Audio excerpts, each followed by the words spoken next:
विधानसभा निवडणुकीनंतर आता मुंबई महानगरपालिका निवडणुकीसाठी राष्ट्रीय स्वयंसेवक संघ मैदानात उतरलाय। मुंबईच्या प्रत्येक वॉर्डात संघाची बारीक नजर आहे। पुढच्या 2 महिन्यांमध्ये मुंबईमध्ये विविध कार्यक्रमांच्या माध्यमातून हिंदू मतदारांना साथ घातली जाणार आहे। मुंबईमधील हिंदू मतांसाठी संघ मुंबईमध्ये प्रयत्न करेल। लवकरच मुंबई महापालिका निवडणुकीच्या दृष्टीने संघ सर्वे करेल। या संदर्भात अधिकचे अपडेट आमचे प्रतिनिधी गणेश कवडे यांच्याकडून घेऊयात।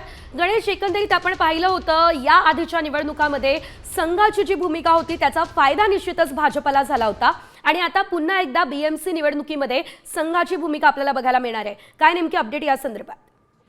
नक्कीच विधानसभेच्या वेळेस देखील संघाने काम केलं होतं आणि त्यावेळेस देखील भाजपला याचा मोठ्या प्रमाणामध्ये फायदा झाला होता। भाजप बरोबर महायुतीमध्ये असणाऱ्या 2 पक्षांना देखील याचा फायदा होताना दिसून आलेला आहे आणि त्यानंतरून आता आगामी स्थानिक स्वराज्य संस्थेमध्ये मुंबई महानगरपालिका भाजप आपल्या ताब्यात घेऊ पाहते। महायुतीच्या वतीने खरं तर ही निवडणूक लढवली जाईल असं देखील सांगितलं जात आहे। तरी देखील या ठिकाणी वर्चस्व असणाऱ्या ठाकरेंचं कुठेतरी पाडण्यासाठी आता संघ दक्ष झाला असंच म्हणावं लागणार आहे। संघाच्या माध्यमातून विविध कार्यक्रमाच्या घेतले जातील आणि त्याचबरोबर लोकांपर्यंत पोहोचवून हिंदुत्ववादी कसं सरकार आहे अशा पद्धतीचा एक संदेश देण्याचा प्रयत्न आहे ते संघाच्या माध्यमातून केला जाईल। त्यामुळे आगामी काळामध्ये नेमकं आता हे कशा पद्धतीने पुन्हा एकदा लोकांना साथ घालतायत हे देखील पाहणं गरजेचं आहे आणि ठाकरेंचं धन्यवाद दिलेल्या या सर्व अपडेट्ससाठी।